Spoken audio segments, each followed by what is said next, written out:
breaks out, McArdle puts his talents to use for General Robert E. Lee.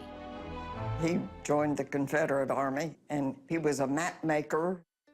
After the war, he moves to Texas, where he begins painting portraits of veterans. There, he becomes fascinated with heroes of an earlier war, the Texas fight for independence from Mexico. He had this vision to depict the exploits of the Revolution, the heroes.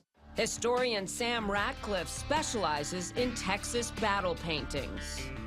What does McArdle mean to Texas? He was really the first artist to try to thoroughly research the sweep of the Texas Revolution. Why the Revolution? The Texas Revolution was the defining event of Texas history. The climactic event of the Texas Revolution and the subject of McArdle's greatest masterpiece is the Battle of San Jacinto. Let's set the scene. The year is 1836, when the ruthless Mexican general Santa Anna marches into Texas, then a province of Mexico, to put an end to a revolt by local settlers. The so-called Napoleon of the West crushes Texas forces at the Alamo. Santa Anna then pushes forward, determined to wipe out all the rebels. A battalion of volunteer Texas citizens, led by Sam Houston, are forced into retreat. They were up against an army that was larger, with a European-trained officer corps that had wrought devastation, not just in Texas, but also against Mexican states that were rebelling elsewhere. On April 21st, Houston leads his ragtag group of troops, about 900 in all, on a surprise attack of the Mexican army, which is camped along the San Jacinto River.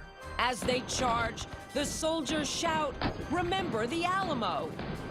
It was revenge time for them. The bloody skirmish lasts just 18 minutes before Santa Anna surrenders. That was the day that Texas won its independence from Mexico. The American West was won. How many Texans were lost? Only 9. More than 40 years later, in the 1880s, Harry McArdle makes it his artistic mission, not merely to depict the battle with painstaking accuracy, but to use his oils and canvas to tell a great story. He talked to maybe all the surviving veterans of San Jacinto. He did a lot of research on flags, on uniforms, and was just fanatical about getting the revolution commemorated properly. Harry takes more than a decade to complete his San Jacinto mural, finishing in 1898. And it's enormous, 14 feet long and 8 feet high. The troops clash in bloody hand-to-hand combat. Dark clouds represent the suffering Texas has endured, while the setting sun breaks through the gloom, symbolic of the freedom the victory would bring. It's instantly lauded as a masterpiece and placed in the Texas Capitol Senate chamber. Curator Allie James gives me a close-up look. This is the Battle of San Jacinto. It's something that every Texan is proud of to this day. Who are the major players in this painting? First of all, of course, Sam Houston, despite the fact being gravely injured, insisted on being able to continue with the battle. You see one of his trusted scouts, Deaf Smith, charging forward on his mighty horse. Behind Smith, a commander of Houston's spy squad, Henry Carnes, aims a pistol at a Mexican colonel. While General Edward Burleson is the first to charge the Mexican barricades. And then, of course, at the top, President Santa Anna was fleeing with some mules kicking up their heels behind him. McArdle was saying that even Santa Anna's mules had lost respect for him.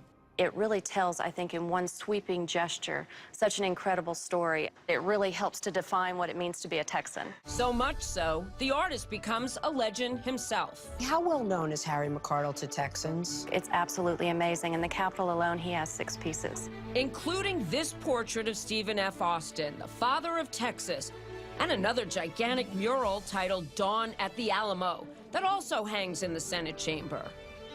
McArdle must have done all these paintings because he was getting big bucks for them. No, exactly the opposite. The legislature would say, sure, you can hang them in the Capitol while we'll debate whether to appropriate money, and they never did. McArdle passes away in 1908 at age 72, with not much to his name besides his journals, research, and private artworks. He leaves those to his son, Ruskin. After Ruskin dies in 1955, Harry's grandson, George Bland, ships the items to the family home in Weston, West Virginia.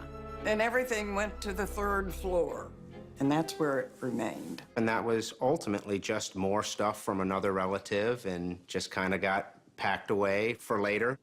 That later comes 50 years later, when Betty's grandson John makes a shocking discovery in her attic.